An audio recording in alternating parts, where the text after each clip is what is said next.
Yo, ladies and gentlemen, grrr, welcome to episode 11 of Views from Paulys Then podcast.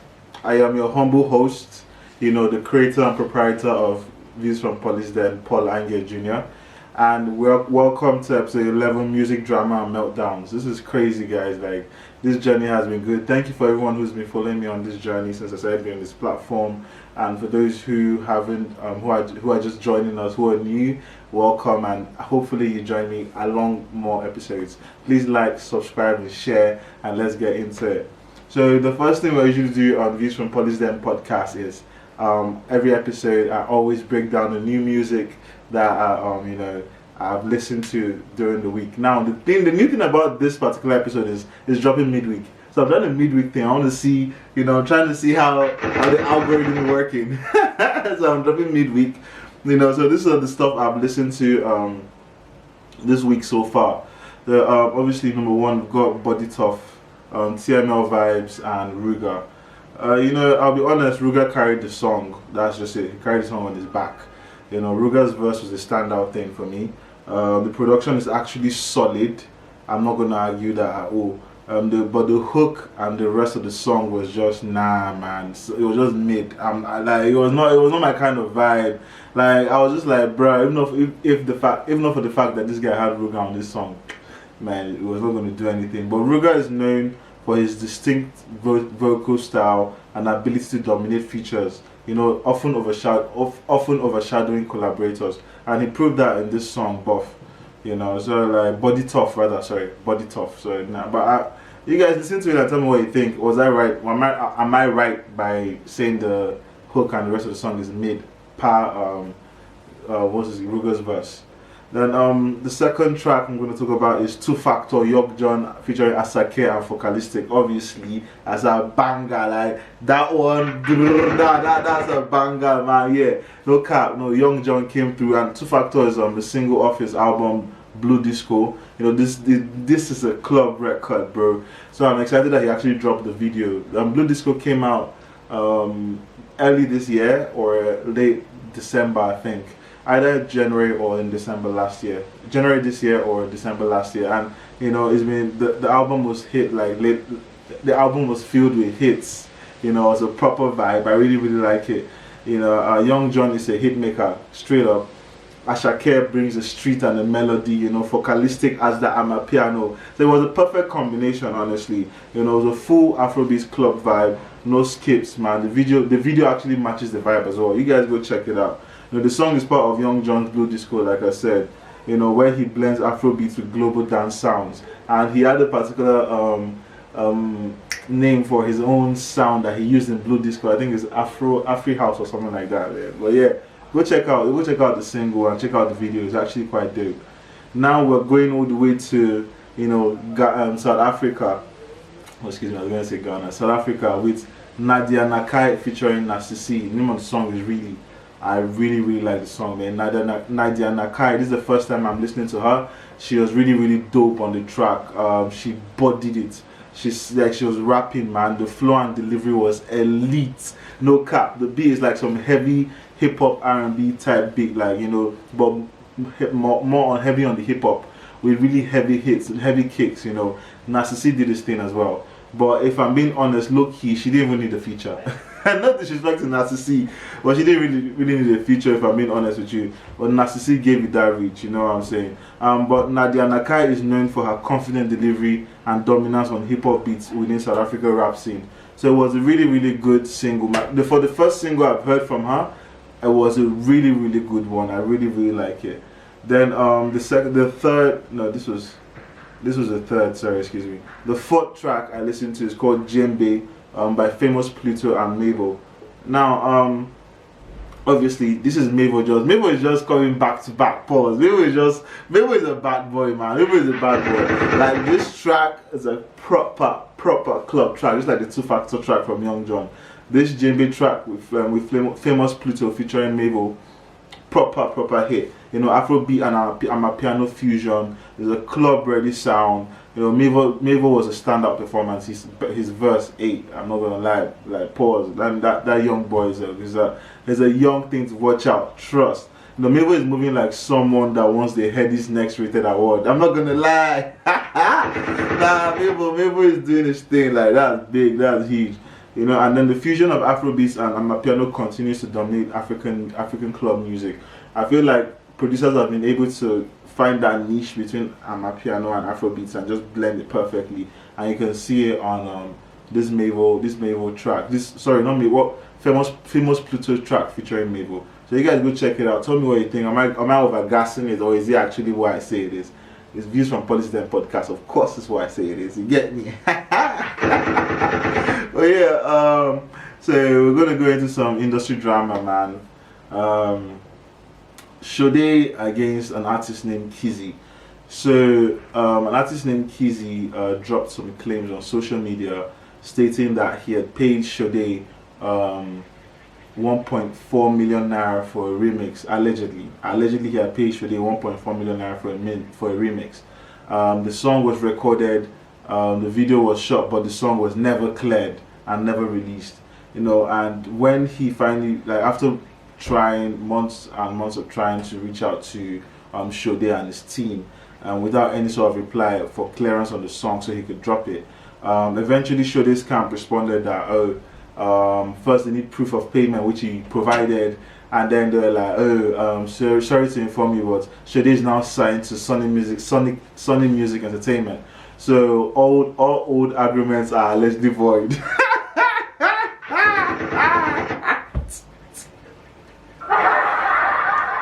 Yo, Shoday's team are jokers, man. They're absolute jokers. It says all old agreements are allegedly void because man is now signed to Sony Music Entertainment. Bruh, you guys are funny. That's one of the biggest jokes I've heard. You can't just collect money and disappear because you got signed. Like, how does that even work? You know, when artists sign to major labels, prior unofficial agreements can become complicated due to contract restrictions and ownership rights, which is true, but it still at the same time does not negate the artist's the artist's responsibility to fulfill on the contract, you know, that they signed, which was basically that they were gonna clear the song. Yes, they sang, yes, they did the video, but they never cleared it. And the other artist, Kizzi, who paid Shoday for this song, cannot release it without Shoday clearing it and his team clearing it. So it's not Kizzi's business whether Shoday is signed to Sony Music or not. Bro, I paid you. You collected the piece. You know what I'm saying about contract and consideration. Always draft contracts when they're in the entertainment scene. I've been saying this. I said it in the last episode. I forgot what happened. Anyway, always draft contracts, especially when in the entertainment industry, in any sort of feature or whatever. You state your royalties, try and state as much as possible. So yeah, even though we don't really have a structure, but it helps you protect yourself if you decide to go to court, you know, to take the civil route. So this thing with Kizzi is actually a bit disappointing to find out that after stressing and paying the money for this artist to feature on the song, yes, the feature was done, the video was shot, but then when it's time for you, when you're ready to actually push it and clear the song, they now tell you, oh, you can't be cleared because that artist that you're working with, that you worked with, is now signed to a different label. That is not your business, bro. The artist doesn't own masters to that song. You've paid him off for everything. So right now it's your song, and he needs to clear it because you have his vocals on your track, even though you own the masters. But at the same time, his vocals are there, so you don't want to put it up and it'll be a big problem. So you need that approval, that an acknowledgement that yes, I was paid for this feature, and yes, this person is allowed to use my voice or my vocals on this particular single. That's why everyone needs clearance, because if you don't do this and you put up a single with someone else's vocal on your single, and that person flags it down, or the person's team or label flags it down that they didn't give any clearance, or permission for you to use their person's vocal, it's going to be taken down and you lose all your investment. So that's why you always try and get your clearances, and you always make sure you sign contracts. That's the most important thing, guys. Make sure you sign your contracts. Make sure you sign. Like I keep saying, you don't need a lawyer to draft a contract and have it signed. Just between you and the party, sign it, like draft it up, have it signed, and then get another person there to witness everything and sign as a witness, and that is all. So I hope Shoday replies, because I really like Shoday, man. I really liked his Yeah, so I really like that his song that I actually played for you guys. I think it was in episode 8. I can't remember the name right now, but he's a really good upcoming artist, really promising sound. So I hope he sorts this out, because this is not what you want attached to your name at all. Like people can't be calling you up for paying you for a service and you are not performing that service, especially as an artist, and you're just literally, you know, trying to blow up at this moment. So please, like Shoday, I beg, sort it out, man. It's not a good look at all. And if this guy did, if what he's saying is true or alleging is true, just clear it. You've already done the hard work.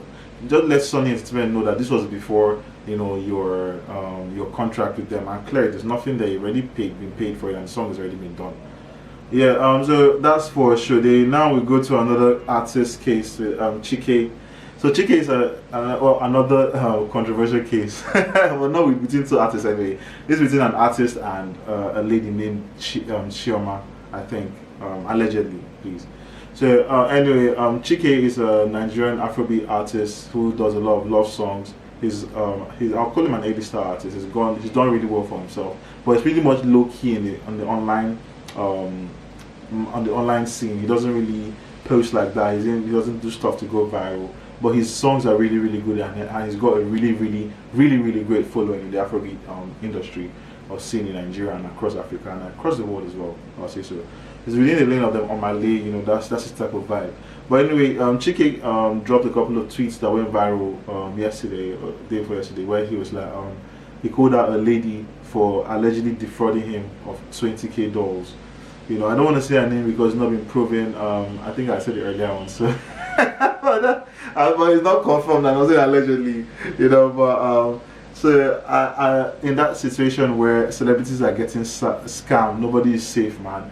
And in his tweet, he had brought up the fact that I think he had done some prior work with this lady, where she had earned, I think, 10K dolls from him, and then now the follow up with the 20K dolls deal, and she apparently scammed him.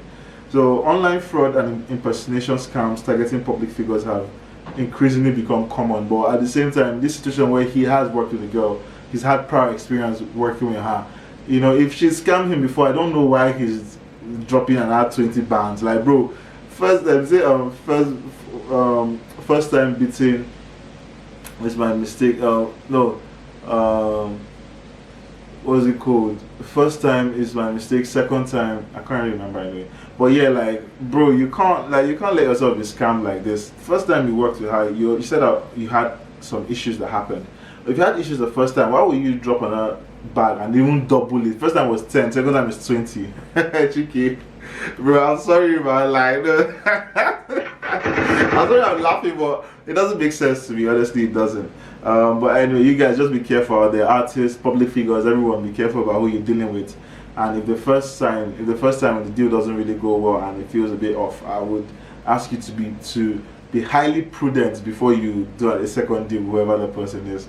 But going to obviously another topic that has been going going viral across social media. Nasboi against Akiki. So Nasboi and Akiki are social media personalities and content creators who, like I said, they create content, funny content, able to laugh. But Nasboi is also an artist. He's branching into the music scene. He's dropped a couple of singles that have done well. But yeah, they had a bit of an issue. To give context and everything that's going on, Nasboi and Akiki had some issue over a mutual friend of theirs called Sydney. Nasboi was not happy with Akiki, that Akiki had called out Sydney over some issue he had at Akiki with Sydney, who is also a social media personality and I think a content creator. Nasboi had really went hard at Akiki, like, why would he do that when Sydney has helped everyone, including Akiki himself? So he felt Akiki was wrong for calling out Sydney and saying the things he said. So that caused Akiki to now go at Nasboi, you know, and Nasboi went on Kata FA's stream a couple of days ago. Kata FA visited Nasboi and obviously streamed it, and where Nasboi addressed the whole issue with Akiki, you know, and he basically was like, Akiki has misrepresented facts, that he's the one who has been trying to help Akiki all this while. He showed Kata FA text messages where he had reached out to Akiki numerous times to try and work on certain things, and basically just he basically destroyed everything that Akiki had been saying about himself and Sydney, and Carter was not feeling it at all, you know. And content creators are now moving like industry artists, full public drama, live streams, and everything. Like they have so much going on. It's ridiculous. It's absolutely ridiculous. And Nasboi has been in the chat recently, man. There's so much going on with him, and you know, the whole thing with King Michi. Anyway, I won't address that because, man, it's not something I want to like talk about. But anyway, so with the whole Nasboi and Akiki thing, that's the whole gist about the whole situation. And Nasboi has basically debunked everything, and he debunked it on Katayefe's stream, and he showed text to prove that Akiki has been lying. So right now, the onus is on Akiki to come through and either apologize or maybe bring some other text messages that say otherwise. But right now, Nasboi has proved that Akiki is wrong in his comments and what he's been putting out about both Nasboi and Sydney, to the best of my knowledge, and what's being displayed out there. If you guys feel I'm wrong, let me know, and maybe there's some inside gist, because I don't really follow any of these guys. I'm just following what's on trend, and I do my little bit of research on them, but following them as individuals and public figures, I don't really. So I don't really know the inside gist. If anyone has the inside gist that proves that Akiki is actually right and Nasboi is capping, please let me know in the comment section, I beg. But done with that, now we're going to another crazy controversial situation.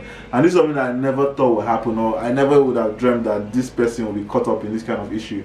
And I'm talking about none other than Don Jazzy Don Baba, the CEO and head of Mavin Records, former CEO and top dog of Mohits, you know, and co-captain of Mohits, but now CEO and head of Mavin. Sorry, but Crayon, a former artist, currently a former artist of Mavin Records, went on Twitter and had a full-on meltdown. You know, he lashed out at Don Jazzy, insulting him, calling him his boy. You know, he brought up so many things, targeting Don Jazzy and Mavin, stating the fact that Don Jazzy collected over 200 million and he didn't see anything out of it. You know, he really went at Don Jazzy, saying so many things. You know, and this thing is like, it's deeper than just Twitter ranting. Like, this feels like built up frustration. It feels like he's been, like I said, it's been built up, it's been gathering in his mind, man. Because what he said is not something I would have ever expected anyone to ever say about Don Jazzy. You know, yeah, people have their issues, but for it to be filled with so much vitriol was really shocking to me, man. Like, he really went at Don Jazzy, claiming that Don Jazzy used his star on his head for whatever, which is, for those who don't know what that means like when someone does things that are beyond the norm, and makes use of your fortunes for theirs, you know, for whatever reason. So he made such claims that allegedly, you know, these are claims Crayon has made on Twitter, you know, and it's actually really crazy because when you put into context his previous interview with a young lady, I forgot her name, I think it's Koye or something like that. Please don't quote me on that name, I'm not sure. But anyway, in that interview, he had brought up the fact that he had mental health crisis at some point, you know, and he said basically that he had lost his mind at some point because he had not gotten any hits, and he would go and cry at Don Jazzy, and Don Jazzy would basically told him, yo, I know why I signed you. This was at that time, this was last year. This interview was last year. That he did this interview was last year actually, but it resurfaced. And I'm just bringing that in context. So he would go meet Don Jazzy and cry and all that, and Don Jazzy told me, I know why I signed you, just calm down. And even at that, he still lost his mind. He, you know, walked all the way to the front of Mavin's gate barefoot, and luckily no one videoed him, and Rema had to be involved. It was a whole thing. Luckily his friends prayed for him and he bounced back from that, you know, and that's when he thought he knew that he had real friends in Rema, London, and so many other Mavin artists at the time that he was with. So after that happened, he bounced back and he had back-to-back hits.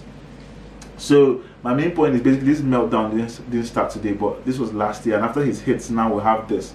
And at this point, he's currently no longer signed to Mavin, and he brings out all this, you know, sort of opinions on Don Jazzy now that he's no longer signed.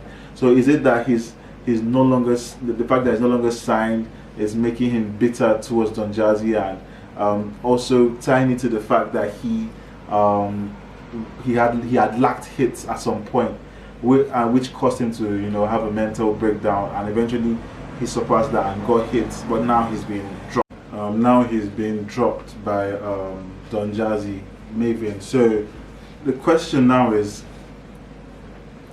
this actually just a mental breakdown, someone who is lashing out and being vindictive, or is he saying the truth?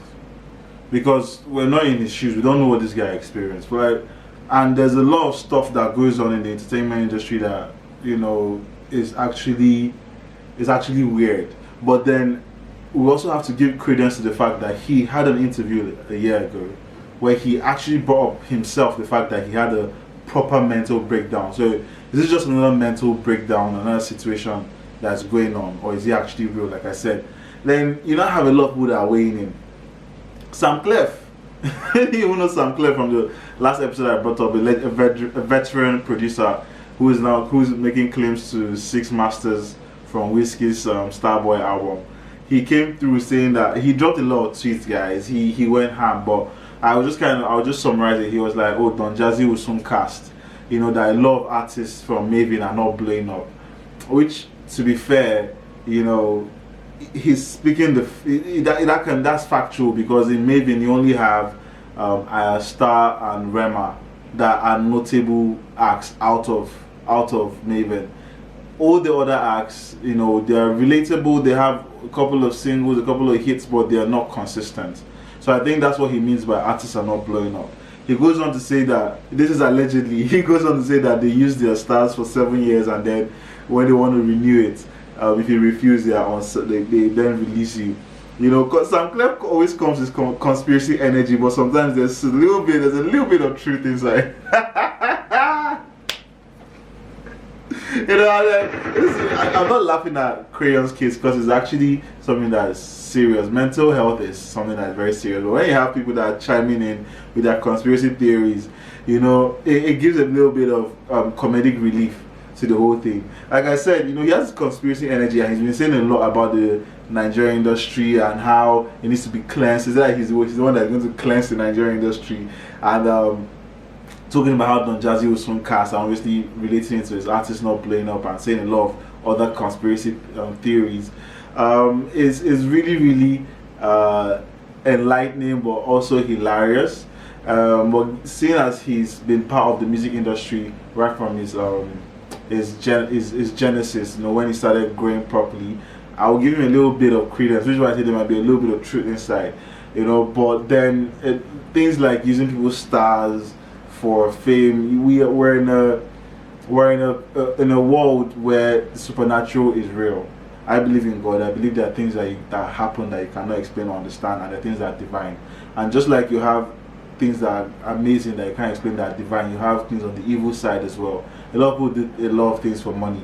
Now, does that relate, or does that directly correlate to Mavin or anything? No, I'm not trying to say Mavin in any way is doing anything supernatural with or against the artist. No, I'm talking about what Samklef is saying when he's talking about people using stars. Like I said, I tried to explain earlier on when I was talking about Crayon's tweets. You know, when they talk about using stars, they're talking about the fact that they believe that certain individuals can make use of your fortunes or what's meant for you if you give them the chance to. It will be taken from you, and they will use that to push their own business. So that's what Samklef is trying to say about the whole stars thing. This is allegedly. This is not proven facts. This is not something that has been shown on TV that happens. But he's alleging this. You know, so it's really uncomfortable for me to see Don Jazzy go through this, first of all, because Don Jazzy is someone I really respect. He's someone who has curated, you know, with all due respect to everyone else, Don Jazzy is one of the pioneers of Afrobeats in Nigeria, in Africa. Mo Hits was a staple name, and bringing it to Mo Hits here, it kind of debunks what Samklef is saying about using stars or using their people's stars for anything, because every single Mo Hits artist had a hit. Bro, I'm talking from the Banj to K-Switch, Wande Cole, the Prince, who again? Who again? Who am I missing? Don Jazzy himself was dropping his like, yo, they even brought in Ikechukwu, and Ikechukwu was dropping hits, bro. Like, so I don't think this whole thing about Don Jazzy is using anybody. No, I like when you're talking about more hits, like if he was using anybody, why didn't he use what's it called, them Wandiko and them ones for Don Jazzy's growth, only for Don Jazzy's growth and no one else. You know, like that's why I said Samklef is all about. It has a lot of conspiracy, so there's a little bit of truth in it, but more is conspiracy. Because if you go with actual facts, and the actual facts we have now are Don Jazzy's, you know, hits. His records, stuff people he's worked with, and they have dropped hits. Even when Tiwa went to Mavin, she dropped hits. You know, so at the end of the day, I feel the hits up to the individual. Yes, supernatural things are at work, and I cannot deny that. The world has supernatural stuff that goes on, but there's still a thing called work ethic, and there's a thing called favor. I believe in God's favor and your work ethic. When that comes in, that's what people call luck. That's what I think people call. That's what I believe people call luck.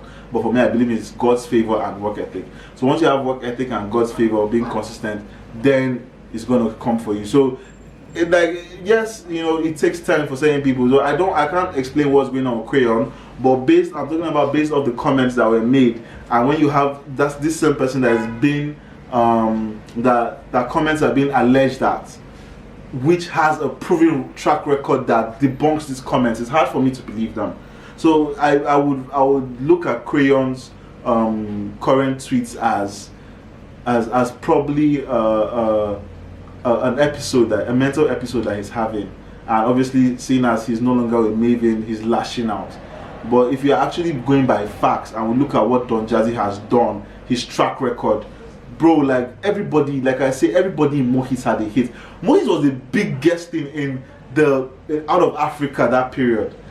So, like, you know, I just find it a bit difficult to put a lot of credence to the comments that didn't tag at Don Jazzy. But anyway, to keep on going on this Crayon issue, Andrew Vibez, who is a producer for Mavin, you know, he's the Mavin camp, on a podcast, on an interview, he brought up a claim that Crayon wrote "Calm Down" for Rema. So that, like, and if this is true, that's crazy information, industry information. So for him to even say that, then you have Crayon out here spazzing out, you know, about the fact that 100 M's or over 100 M was sold on the Masters and he didn't get anything. Oh my God, Crayon has spaz out though. Like, are you crazy? I wrote "Calm Down."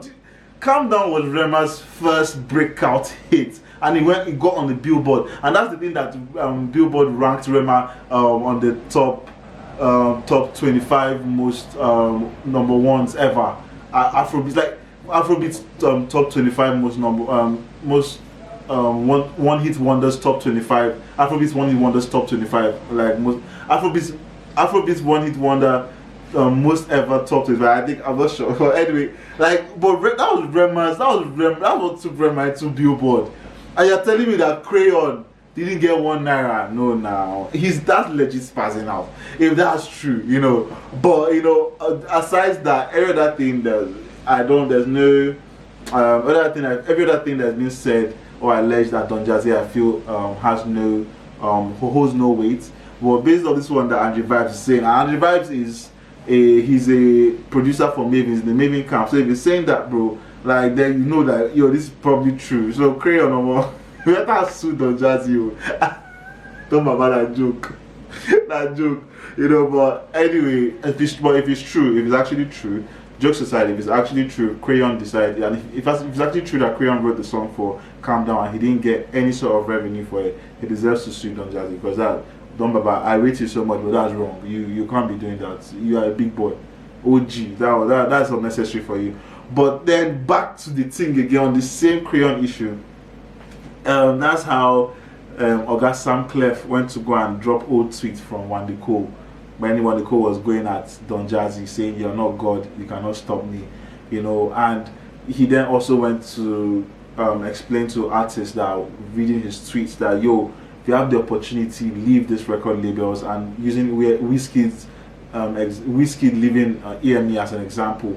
You know, Wizkid has always been someone who has been forward thinking. He's never been narrow minded. he's always been forward thinking and someone who's always had a plan. You can't go in, like, honestly, like, you can't, like, that's big news. You can't go into this music industry thing without having a plan.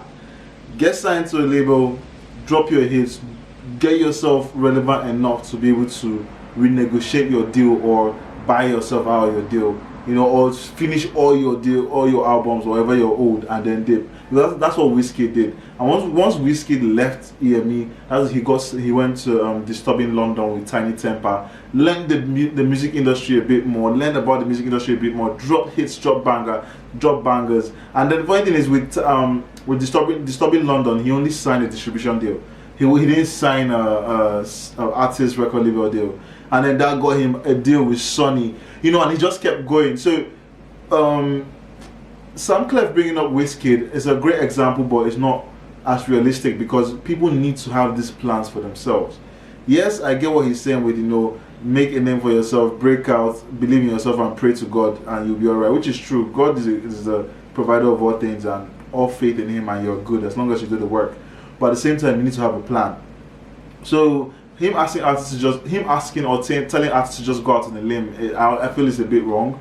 And this Samklef thing of, you know, bashing on Don Jazzy and saying he's got so much to say, you know, and also Recorder Banks, I think at some point had mentioned how he's going to talk about some big industry executive that messed with some artists, and Samklef was allegedly trying to tie that to Don Jazzy.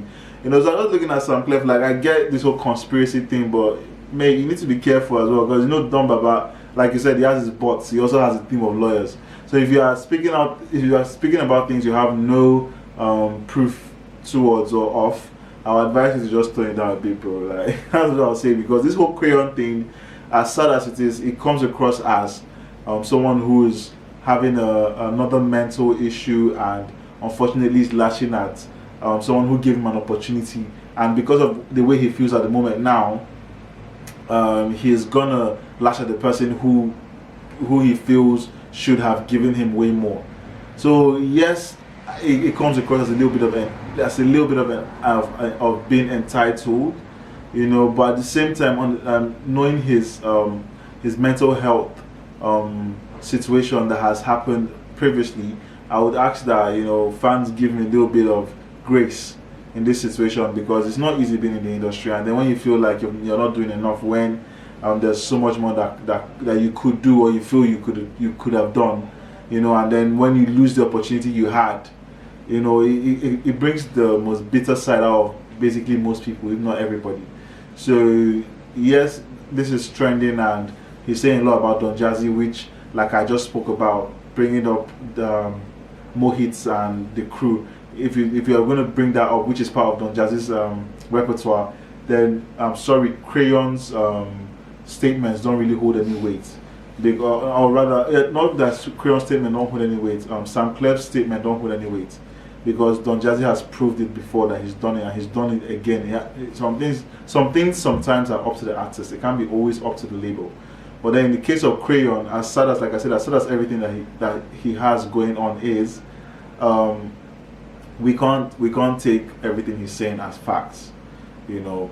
And the whole 100 million naira payment that he's talking about that he never got anything out of, it would be unfortunate if he did not take care or do his due diligence in his contracts. It would have cost him, that may have cost him out of the 100 million naira payment that was done. At the end of the day, like I said, it's all about your contracts, what you sign with these people. Even though this person is giving you a great opportunity and everything that you might have never had before, please have a lawyer. Excuse me, I don't know if I just spat myself. It's so, I'm taking this shit seriously. Like, please guys, make sure you have a lawyer, read through these contracts, and also try and think about the long term, because you have work that might pay out 200 million naira in the next few years, and because you signed a contract that doesn't allow you have the rights to wherever that payout got, like how that payout may have come together through your work, you lose out on it, and then you come and be lashing out. I don't know if that's what happened, but all I'm saying is, everyone, please do your due diligence. And if Crayon has done his due diligence and he actually did not get any payment, then definitely you should take Don Jazzy to court, and he's gonna make his money. You know, but that's that about Crayon and my 2 cents on it. I'll keep following the case, and we'll see if Don Jazzy drops any statements replying to all the allegations made against him from Crayon and Samklef. And you guys in the comment section, let me know what you think. Do you believe Crayon is saying the truth, or is this just another mental episode? And do you think Samklef should just stay out of it, or is he actually giving us facts of what's going on in the industry? And do you think he's saying facts about Don Jazzy as well?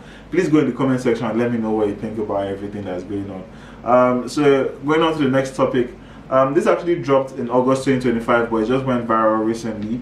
But Afrobeats dropped, Billboard dropped its Afrobeats all-time list, its top 50 Afrobeats all-time list. So it listed up all the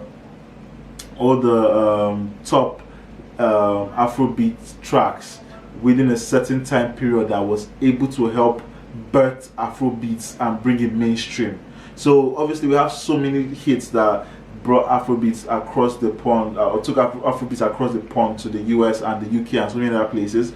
So they could only limit it to 5, and each artist only had 3 songs max that could be put on the top 50 all-time Afrobeat song list. And obviously because we have the big 3, Wizkid, Davido, Burna, and also you have the other guys that are doing so well, and have done so well prior to this new generation. They have so many hits, so they have to limit it to 3 per artist. But anyway, I'll just give you that. Number 50 was Wed MC with Ijoya, and then number 1 was Two-Face with Queen, African Queen. If you guys haven't heard that, maybe you guys need to go listen to that track. That's a legendary track. Even Ijoya is a legendary track. And number 2 was Ojele by Big Wiz, of course. Big Wiz came into the list with like 3 songs, I think. So did Burna Boy and Davido, I think. But I'm not sure about Davido and Burna Boy, but I know Wizkid had 3 songs on the list. So yeah, that's really a great thing. And apparently the list was made up by artists, by journalists across the US, UK, and Nigeria, and music executives and ARs who have, you know, been involved in the music scene and have seen it grow from the time Afrobeats was just a Nigerian African sound to when it crossed over. So these are the guys that actually came together to do this top 50 list, and that gives a bit of credence because they went to people that understand the culture to an extent to be able to get this list. And when I went through the list, I actually liked a few of the names. Not even a few, I liked every single thing I saw there.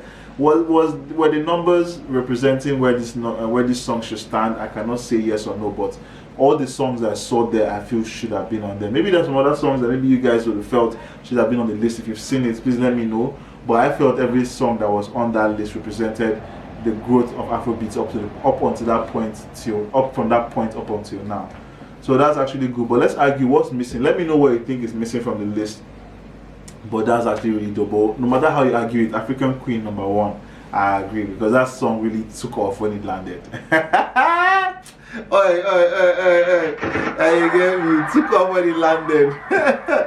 Well, yeah, onto some more positive news. Burna Boy touchdown today, actually 17th of March, in Port Harcourt, Rivers State, to visit his governor Sim Fubara about a video that was trending online through VDM's post. So Burna Boy had sent VDM some money to go over to his hometown, his village where he's from, and renovated, set the school and put a medical center and everything. But when VDM went there, after going through the red tape, he realized that there was no road passing connecting the rural area, which is where Burna Boy is from, his hometown, into the city and all that for access to build and stuff, and it also obviously for the villagers as well to have proper access roads to the city and all that needs to be done, and how good roads can help you do what needs to be done. You know, so the video went viral when VDM showed how poorly the roads were, and Burna Boy literally hopped on it. This video went viral a couple of days ago. Burna Boy hopped on a jet and landed in Port Harcourt today in Rivers State to visit the governor to talk about how they can make sure they do the road to be able to lead to his hometown properly, and they can be able to renovate the school, build the medical centers, and do the charity work he sent VDM there to do. And this is actually really good. And this is actually true, and this is amazing for artists stepping into real governance influence. I really like this. Yes, we expect our government and all that to do what they are meant to do, which is basically provide basic amenities for their constituents or the individuals living in the state. So that's the basic thing we expect from our government. But then it doesn't still mean that, oh, we can't have individuals step up and also approach the government to do certain projects, you know. And unfortunately, the truth being what it is, we are not in a country that has a basic structure that the regular man can survive off. We lack those basic structures. We're building them slowly and we're growing, but since the government is not catching up as fast as the individuals who want, is really, really good, and really it's really amazing to see individuals like Burna Boy step up to the plate to accelerate, you know, certain things in that the government is meant to do or are meant to do on their own. And no knock to the government at all. You know, Governor Simbu Fubara, you know, he's doing what he can with everything that's going on around him and his current government. That is what it is. I'm not trying to comment on that, but I really give credence and kudos to BDM. I give credence and kudos to Burna Boy for this project they are doing, and you know, the charitable works they are actually putting out and everything they are doing for the people in general. Big ups to BDM, big ups to Burna. You know, I criticize BDM when I criticize him, but I have to give him big ups on this one. He's doing a great job, and Burna Boy could not have picked up someone better to work with, because he's someone who at least shows his work as he's doing it and everything, and shows the accountability for everything that's going on. So that's really great to see. And I ask and wish that more Afrobeat stars, you know, increasingly use their influence for political and social engagement. You know, I'm not saying you should go and join any politics or anything. If you want to vote for someone, I'll even prefer if you keep quiet about it. But in terms of helping out individuals, basic stuff with schools, renovating schools, if you can do it, it's amazing when you do. But no pressure, no one is forcing you, you know. But we're happy about what Burna Boy has done and what VDM is doing and what they continue to do, you know, and big ups to them once more. And then going to, you know, ending up the pod with a great thing. Peller is doing something really amazing, man. Peller, for many who don't know, Peller is a young streamer who blew up in Nigeria streaming, and he's got an incredible fan base. And he's doing something where he's doing a streamer tour. He's going across different states, and he stopped at Enugu. Enugu is a state in the eastern Nigeria, and he's had so much love. He started off in Benin, you know, and this is day 7.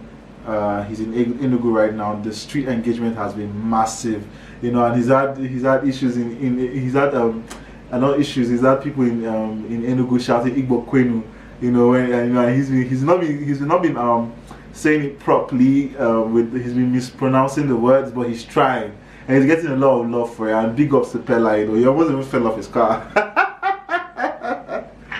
yo, bro, be careful out there. But honestly, streaming is becoming the new celebrity pipeline in Nigeria. We have Kata doing it. We have a lot of other celebrities picking up streaming, and regular people as well. We have Shanks, who was able to push, and I think he won a streaming competition in the States as well. So streaming is becoming really big in Africa. Podcasting as well, and it's a growing space. This space is really huge, and the cake is so big. It's big enough for everyone to eat from. That's what I keep saying. So I'll ask people to get involved. But things like this are really nice to see, where you see a young fellow. Peller is just I think he's just 20. He's a 20-year-old Nigerian kid, bro, and he's going viral for this. That's really amazing. I'm so happy for him, you know. And this is being described as one of the first large-scale nationwide tours by an African live streamer, and it's so great because honestly, he's not just doing like the live tour and like just chilling. He's actually showcasing Africa. He's showcasing Nigeria, which I feel is so good, you know, for the brand of our country. And you know, like, this is actually not just streaming anymore. This is actually stardom. Like, you can see abroad the country, US and all them ones, their big streamers cannot even walk the street without being mobbed. And Peller is getting there. You know, at this rate, brands will start choosing streamers over artists. Brands will start choosing podcasters over artists. Honestly, at this rate, because the artistry base is actually a bit watered down. But good music is good music regardless. As long as you do the work and you do what you're meant to do, you blow. But what the field really blowing up right now is the streaming space and the podcast space. I'm really excited about that. You know, it's just streamers are becoming celebrities in real time, which is really exciting to see. And see that even the young base kids. So at least with everything going around with the country, we have an opportunity for kids to earn in another way, legal way, and earn well. So big ups to Peller. Big ups to Peller. Keep doing your thing. Congrats on the tour, and I hope you have an amazing time. Well, ladies and gentlemen, this has been episode 11. You know what I'm saying? Music, drama, and meltdowns. I hope you guys enjoyed it. Please make sure you like, subscribe, and share. Please, guys, make sure you do that. Big ups to our new subscriber. Thank you for subscribing, man. Really appreciate you. I appreciate the love. When you subscribe, when you share, when you like, it puts me in the algorithm and we have more viewers, more views on it. You know what I'm saying? I really appreciate you guys for joining me in this journey. Look out for episode 12. We'll be dropping on Sunday. We're trying a new thing now, which is dropping twice a week. So I hope that you guys follow us and you guys keep building with me as we keep building this Views from Paulys Then podcasting. So thank you guys for tuning in. It's your humble host, creator and proprietor of Views from Paulys Then podcast, Paul Anger Jr. Catch you on the next episode. Yeah, daddy.